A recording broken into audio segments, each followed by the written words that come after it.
ব্যাপার, কিন্তু supreme court CBI এর নিরপেক্ষতাটা কিভাবে নিশ্চিত করছেন? সুপ্রিম কোর্ট সিবিআই এর হাতে রাখলেন আমরা দেখলাম, কিন্তু সিবিআই যেটা বিজেপির হাতে পরিচালিত, তাহলে সুপ্রিম কোর্ট বিজেপি চালিত সিবিআই এর তদন্ত যে নিরপেক্ষ হবে সেটা সুনিশ্চিত করবেন কিভাবে? কারণ এই সন্দেশখালিতে আমরা দেখেছি জমি নিয়ে কিছু ট্রাভেল ছিল, সরকার দল সব ব্যবস্থা নিয়েছে।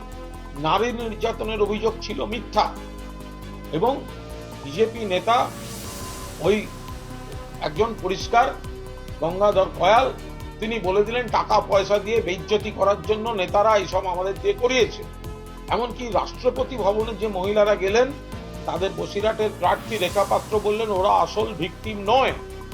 এত কিছুর পর যদি সিবিআই এর হাতে তদন্ত থাকে, তাহলে সিবিআই কি গঙ্গাধর কয়ালকে জেরা করবে? সিবিআই কি গঙ্গাধর কয়ালকে কাস্টডিতে নেবে?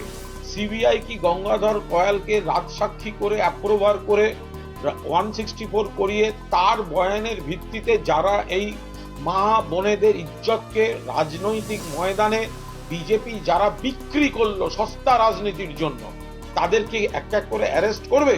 সুপ্রিম কোর্ট তো সিবিআই বলে খালাস, কিন্তু সিবিআই এর তদন্তের নিরপেক্ষতার নিশ্চয়তা আমরা চাইছি। সন্দেশখালির মামলা নিয়ে মূলত মহিলাদের উপর নির্যাতন এবং ল্যান্ড গ্র্যাবিং অর্থাৎ জমি যে জবরদখল, এই দুটি কাণ্ড নিয়ে হচ্ছে যে রাজ্য সরকার সুপ্রিম কোর্টে সন্দেশখালি মামলা চ্যালেঞ্জ করেছিল যাতে সিবিআই তদন্ত না হয়। কিন্তু কি অদ্ভুত সমাপতন দেখুন, এই সরকার জিতে আসার পর প্রথম প্রশাসনিক বৈঠকে মমতা বন্দ্যোপাধ্যায় যে বিষয়টি তুললেন সেটি হচ্ছে ল্যান্ড গ্র্যাবিং, সেটি হচ্ছে উচ্ছেদ, সরকারি জমিতে উচ্ছেদ, এবং বাকি অন্যান্য জায়গায় যে বেআইনি জবরদখল হয়েছে তার উচ্ছেদ। এবং বিভিন্ন জায়গাতে আপনারা দেখছেন যে তৃণমূলের নেতা মন্ত্রীরা কিভাবে সরকারি জমি অন্য মানুষের জমি দখল করে রেখেছে।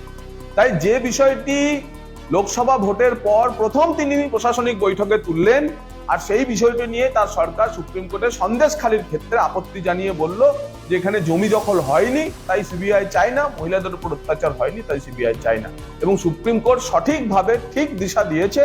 আশা করব সিবিআই এর সন্দেশখালি তদন্ত নিয়ে যেটুকু যা বাধা ছিল, এতদিন ধরে তারা এগোতে পারছিল না, তা কেটে গেল, যদিও কোনো স্থগিতাদেশ ছিল না।